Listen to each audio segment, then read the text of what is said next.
دوستوں کو جمع کیا جائے، کسی اچھے بولنے والے خطیب کو بلا لیا جائے، کوئی خوبصورت پڑھنے والا نعت خواں ہو اور ہم ایک خوبصورت مجلس کا انعقاد کر لیں، تو یہ محبت کا وہ تقاضا ہے جس سے قرار تو ملتا ہے لیکن نفس پہ شاک نہیں ہے، یہ نفس پہ مشکل نہیں ہے۔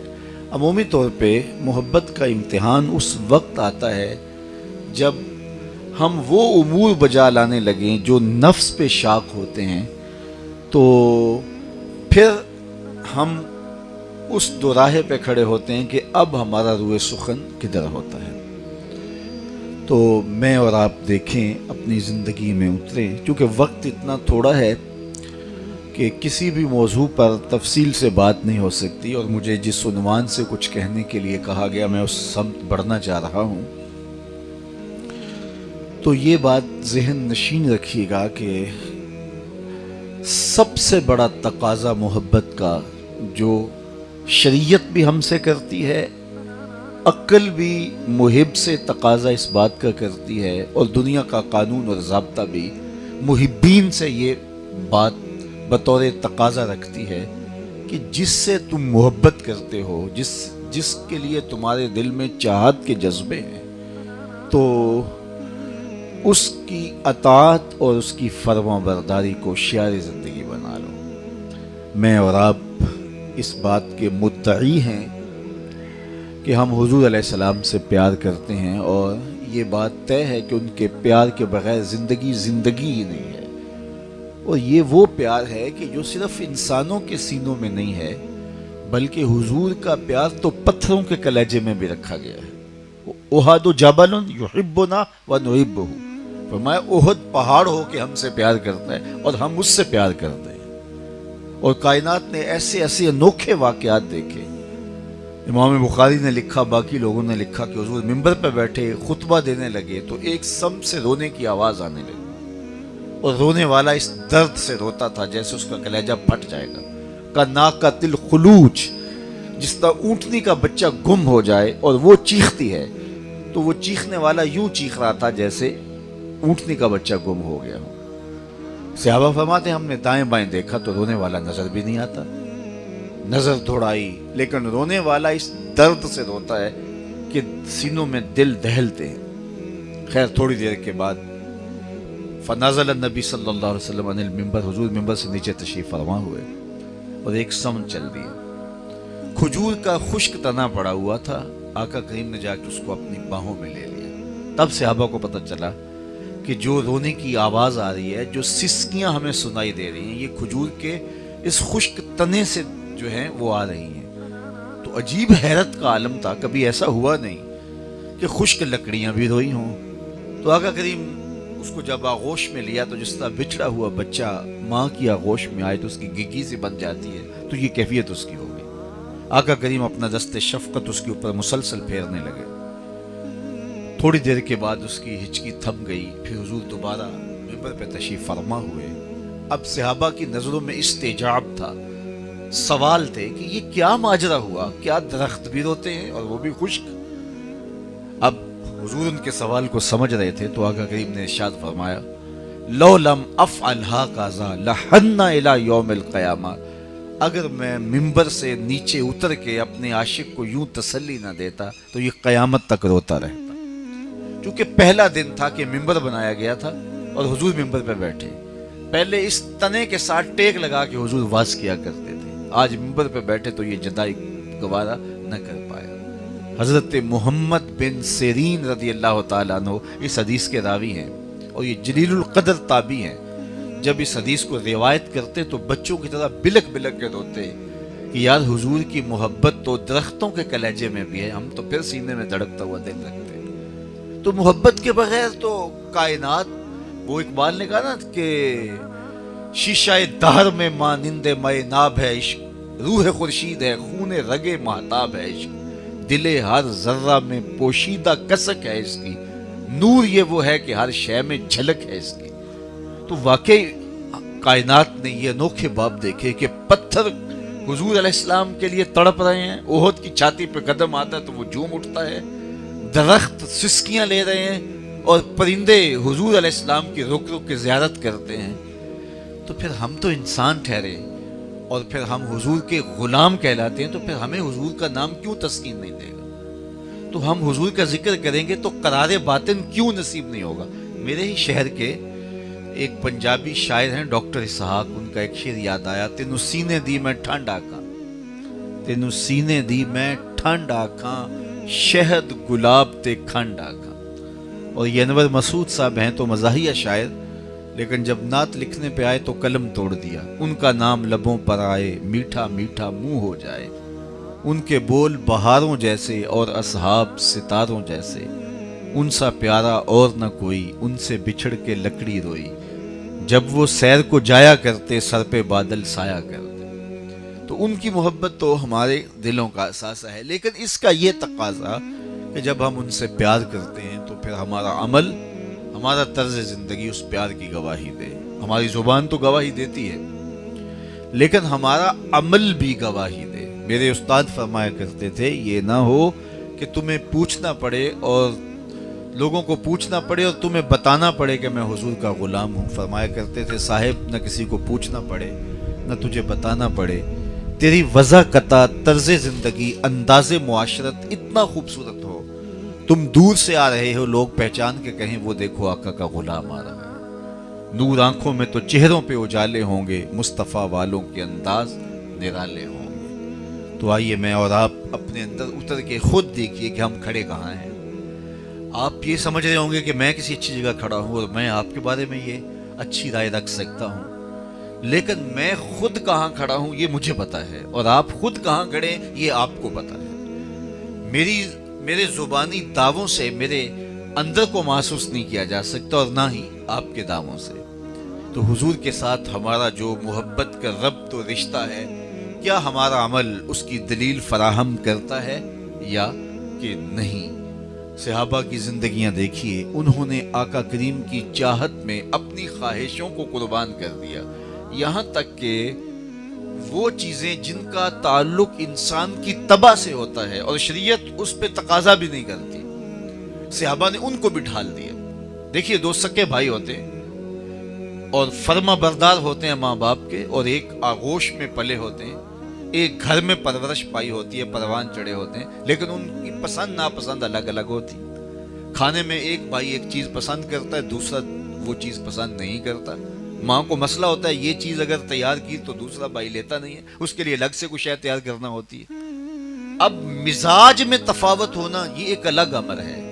دونوں بھائیوں کی محبت ایسی ہے کہ ملے بغیر رہ نہیں سکتے، لیکن مزاج متفاوت ہے۔ تو لازمی نہیں ہے کہ کسی کی چاہت میں آپ کا مزاج بھی ڈھل جائے، یہ تو انسان کی اپنی طبع ہے۔ لیکن صحابہ کی زندگیاں دیکھیے، انہوں نے اپنی طبع کو بھی حضور کی طبیعت کے سانچے میں ڈال دیا۔ حضرت انس بن مالک کو کسی نے دیکھا رضی اللہ تعالیٰ عنہ کو کہ وہ شوربے سے کدو کے ٹکڑے نکال کے کھا رہے ہیں، تو کہا کہ یہ کیا کر رہے ہو؟ کہا مجھے نہیں پتا، میں نے ایک دن حضور کو یوں کھاتے ہوئے دیکھا تھا۔ تو اپنی طبع کو بھی حضور کی محبت کے سانچے میں ڈال دیا۔ اور جو امور تشریعیہ ہیں تو وہاں تو پھر ان کی غیرت دیکھنے والی ہوتی ہے۔ اللہ اکبر۔ ایک بحرین سے غالباً صحابی آئے، تو انہوں نے سونے کی انگوٹھی پہنی ہوئی تھی۔ حضور سے انہوں نے سلام کیا تو آقا کریم نے جواب نہیں دیا، تو وہ سمجھ نہیں پائے کہ میرے سے ناراضگی کا سبب کیا ہے۔ تو خیر انہوں نے، حضور نے رخ پھیرا تو ادھر جا کے سلام کیا، تو حضور نے پھر رخ پھیر دیا، سمجھ گئے کہ کوئی سخت ناراضگی۔ تو صحابہ کے پاس گئے، کہا کہ میں تو سمجھ نہیں رہا کہ حضور میرے سے ناراض کیوں ہے، تم مجھے بتا سکتے ہو کہ ناراضگی کا سبب کیا ہے؟ انہوں نے کہا کہ سونا اور چاندی حضور نے مردوں کے لیے منع کر دیا ہے، ان الذهب والفضة حرام لذکور امتی، اور یہ گناہ بے لذت ہے، اور اس کو حضور نے جہنم کی آگ کا انگارہ قرار دیا ہے۔ تمہارے ہاتھ میں سونے کی انگوٹھی ہے، شاید حضور کی ناراضگی کا سبب یہ ہو۔ خیر وہ آگے بڑھے اور اتار کے حضور کو پیش کرتے ہوئے کہا، آپ کی ناراضگی کا سبب کہیں یہ تو نہیں؟ حضور نے پکڑا اور یوں پھینک دی۔ ناراضگی ختم ہو گئی، بیٹھ کے مجلس چلتی رہی، اختتام کو پہنچی، لوگ گھروں کو لوٹنے لگے، تو وہ بھی پلٹے۔ تو کسی نے کہا وہ انگوٹھی تو اٹھا لو، تم تو نہیں پہن سکتے شرعاً، لیکن تمہاری بیوی تو پہن سکتی ہے، قیمتی اثاثہ ہے۔ تو صحابی نے جو جواب دیا وہ سنیے. اس نے کہا واللہ لا آخذو وقد طرحہ رسول اللہ صلی اللہ علیہ وسلم, اللہ کی قسم میں اس کو کبھی بھی نہیں اٹھاؤں گا جس کو میرے حضور نے پھینک دیا. تو یہ تھی ان کی زندگی. مدینے کی گلی سے گزرتے ہیں تو ایک ایسی عمارت بن رہی ہے جس طرز کی عمارتیں حضور پسند نہیں کرتے تھے. پوچھا کس کا گھر ہے؟ کہا فلاں انصاری کا. گزر گئے, کچھ کہا نہیں میرے حضور. کسی نے اس انصاری کو جا بتایا کہ حضور گزرے تھے, تیرا مکان دیکھا تھا, شاید پسند نہیں آیا. حضور کے چہرے پہ کوئی پسندیدگی کے آثار نہیں تھے. 4-5 دن کے بعد حضور گزرے, دیکھا ملبے کا ڈھیر پڑا ہوا ہے. رکے, فرمایا بلاؤ. اسے بلایا گیا. کہا میں گزرا تھا, تیرا گھر دیکھا تھا, آج ملبے کا ڈھیر ہے, کیا ہوا؟ عرض کی حضور میں نے گرا دیا. فرمایا کیوں؟ عرض کی سنا تھا آپ کو پسند نہیں. میں اور آپ سر سے لے کر پاؤں تک دیکھیں ہمارا کیا کیا حضور کو پسند نہیں. اقبال نے کہا تھا کہ ملا سے نہ پوچھ, اپنے دل سے پوچھ. یہ ہمارا اندر فتویٰ دیتا ہے. اندر ایک مفتی بیٹھا ہے, وابسہ بن معبد جب آئے نا حضور کے پاس تو وہ پیچھے بیٹھ کے تو فرمایا ادنو یا وابسہ, وابسہ نیڑے آ جاؤ. تو وہ قریب آئے تو کہا اور نیڑے آ جاؤ. پھر کہا اور قریب آ جاؤ. وابسہ کہتے ہیں میں اتنا قریب ہوا کہ میرے گھٹنے حضور کے گھٹنوں سے چھونے لگے. تو جب میں اتنا قریب ہو گیا تو مجھے پوچھا کوئی سوال پوچھنے آئے ہو؟ میں نے کہا جی حضور سوال پوچھنے آئے ہو. آپ پوچھنے آئے ہو جو وہ پوچھو گے یا بتاؤں کیا پوچھنے آئے ہو؟ کہا اگر آپ بتا دو پھر تو حد ہو جائے. کہا کہ تم خیر اور شر کے بارے پوچھنے ہو, اچھائی کیا ہوتی ہے, برائی کیا ہوتی ہے؟ جی یہی سوال ہے میرا. تو کہا اس کا جواب مجھ سے لینا یا اپنے آپ سے لینا؟ کہا جواب آتا ہوتا تو سوال ہی کیوں بنتا. تو یہ 3 انگلیاں میرے حضور نے جوڑی. فضرب علی صدرہ فقال استفت من قلب, استفت من قلبک, یا ایک روایت میں استفت قلبہ کا, استفت نفس کا. تو یہ 3 انگلیاں جوڑ کے ایسے سینے پہ مار کے کہا یہ مفتی بیٹھے ایسے پوچھ لے, یہ بتا دے گا اچھائی کیا ہے, یہ بتا دے گا برائی کیا ہے. تو ہم اندر سے فتویٰ لیں. میں اور آپ حضور سے محبت کرتے ہیں, کیا محبت جن چیزوں کی متقاضی ہے, کیا ہم ان راہوں کے مسافر ہیں, یا ہماری محبت صرف ہماری زبان تک محدود ہے؟ اقبال نے کہا تھا چوں بنا میں مصطفیٰ خانم درود, از خجالت آب می گردد وجود, عشق می گوید کہ محکوم غیر, سینائے تو از بتاں مانند دیر, تا نداری از محمد رنگ و بو, از زبان خود میالہ نام او. اگر ان سے محبت کی ہے تو پھر عمل سے اس کی گواہی دینا ہوگی. میرے حضرت نے کہا تھا یاری لا توں پاک نبی سنگ, اے پر پوری یاری, پھر درود قبول ہے تیرا لکھ نہ لوں ایک واری. تو آئیے میں اور آپ حضور علیہ الصلوۃ والسلام کے نام سے اپنے قلوب کی تسکین کا سامان بھی کریں, ان کے نام کی محافل میلاد کا انعقاد بھی کریں, ان کے ذکر سے قرار جاں اور تسکین قلب بھی حاصل کریں, اور ان کے تذکروں کی مہک سے مشام ہستی بھی معطر کریں, روحوں کو قرار بھی دیں, اور ان کا ذکر تسکین بھی دے, ٹھنڈک بھی پہنچائے. لیکن سب سے بڑھ کر ان کا لایا ہوا پیغام حق اپنی روحوں میں اس طرح جذب کریں کہ ہم چلتے پھرتے ان کے اداؤں کے اسیر دکھائی دیں, اور ان کی چوکھٹ کے فقیر دکھائی دیں. ہمارا طرز زندگی, ہمارا انداز معاشرت, ہمارا اٹھنا بیٹھنا, ہماری زندگی کا ایک ایک لمحہ اور گوشہ ان کی محبت کے سانچے میں ڈھلا ہوا اور ان کے پیار کی خوشبو میں گندا ہوا دکھائی دے. اللہ تعالیٰ جل شانہ ہم سب کو توفیق عطا فرمائے. یہ بابرکت دن ہے جس کی آخری گھڑیاں ہیں اور سورج غروب ہونے کو ہے. وہ بابرکت گھڑیاں ماہ رجب المرجب کی آج 27 تاریخ ہے, اور یہ وہی گھڑیاں ہیں جن کے جھرمٹ کے اندر ابدی سعادتوں نے وہ نور پھیلایا کہ میرے اور آپ کے آقا و مولا ان بلندیوں تک پہنچے جہاں کسی کا تصور اور تخیل بھی نہیں پہنچ سکتا. کوئی فلک تے رہ جار گیا, کوئی جا سدرا تے ہار گیا, ایک کالیاں زلفاں والا سی جڑا عرش تو بھی لنگ پار گیا. تو آج ہم اس حسن کی خیرات مانگتے ہیں, اس عروج اور بانکپن کا صدقہ مانگتے ہیں. اللہ اس فیملی کو, اس خاندان کو اپنی خاص پناہ میں, امان میں, حفاظتوں کے حصار میں رکھے. آپ جتنے لوگ تشریف لائے ہیں اللہ آپ سب کے گھروں میں برکتوں کا نزول فرمائے, اور واپس پہنچنے سے پہلے یہ برکتیں اللہ آپ کے گھروں میں بھیج دے. اور اللہ میرے وطن کی خیر کرے، میرے ملک کو امن کے اجالے عطا کرے، ہمیں معیشت کا جمال دے، معاشرت کا نور عطا کرے، اس وطن کی نظریاتی اور جغرافیائی سرحدوں کی اللہ حفاظت کرے، جو حفاظت پہ معمور لوگ ہیں اللہ ان کی مدد اور نصرت فرمائے اور ان کی خیر کرے۔ اقبال کے سارے کلام کا رس نہ چھوڑوں تو خلاصہ یہ نکلتا ہے کہ محمد سے وفا تو نے تو ہم تیرے ہیں، یہ جہاں چیز ہے کیا لوح و قلم تیرے ہیں۔ اقبال کہتے ہیں حضور سے وفا کرو پھر قلم بھی تمہیں دے دیں گے، تختی بھی تمہارے ہاتھ میں ہی ہوگی، جو لکھنا ہوا خود ہی لکھ لینا، تمہاری تقدیر کے فیصلے کہیں اور نہیں ہوں گے، بلکہ خدا بندے سے خود پوچھے گا بتا تیری رضا کیا ہے۔ لیکن یہ شرط یہ ہے اگر حضور سے وفاؤں کا رشتہ مستحکم ہو جائے۔ بار دیگر میں دعا گو ہوں اپنی اس بچی بیٹی کے لیے جس کے عقیقے کی یہ تقریب منعقد ہوئی، اس پوری فیملی کے لیے، پورے خاندان قبیلے کے لیے اور آپ سب دوستوں کے لیے۔ اللہ ہم سب کو اپنی پناہوں میں رکھے۔ وآخر دعوانا ان الحمدللہ رب العالمین، والصلاة والسلام علی اشرف الانبیاء والمرسلین۔ مالک اٹھے ہوئے ہاتھ کبھی بھی خالی نہ موڑنا، پھیلی ہوئی جولیاں رحمتوں سے بھر دے، جئیں تو تیرے لیے مریں تو تیرے دین کے لیے، زندگی کی آخری ہچکی تک تیرے رسول کے وفادار رہیں، ہر علت، ہر قلت، ہر ذلت سے رہائی اپنے محبوب کے در کی گدائی عطا کر دے، نفس و شیطان کے مکر و فریب سے، دجل و تلبیسات سے ہماری حفاظت فرما۔ جتنے لوگ آئے اللہ سب کی دنیا، سب کا دین، معاش، معاشرت خوبصورت فرما دے۔ اے اللہ میرے وطن کی خیر فرما، عالم اسلام کو عروج، بانکپن، عظمت پارینہ، رفعت رفتہ بخش دے، بٹکے ہوئے آہو کو پھر سوئے حرم لے چل، اس شہر کے خوگر کو پھر وسعت صحرا دے، عالم اسلام کو، بلاد اسلامیہ کو یگانگت اتحاد کی توفیقات سے مالا مال فرما، ان کی زندگیوں میں اجالے بھر دے، روشنیاں بھر دے۔